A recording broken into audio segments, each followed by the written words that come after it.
Hello everyone, welcome back to our channel. When you take your vlogs outdoors, you may record the annoying wind noise as well. In this video, we are going to talk about two practical ways. If you record the video with your iPhone, you might find iMovie is an easy solution.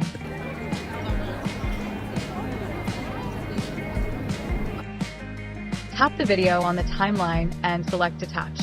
The video and audio are separated. Select the audio and delete it.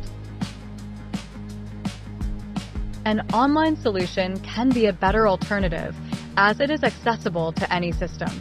Search EaseUS Online Vocal Remover on the internet and locate the noise reducer panel. Choose the video from your gallery and the AI tool will do the rest. EaseUS Online Vocal Remover is a free vocal remover for audio and video of multiple formats, and it can split instruments, change the speed and pitch, and find the key of a song. Now, let's hear the vocal part.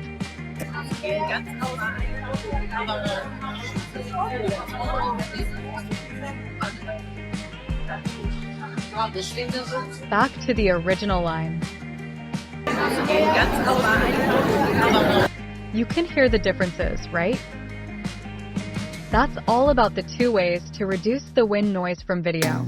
If you like this video, please subscribe us. See you next time.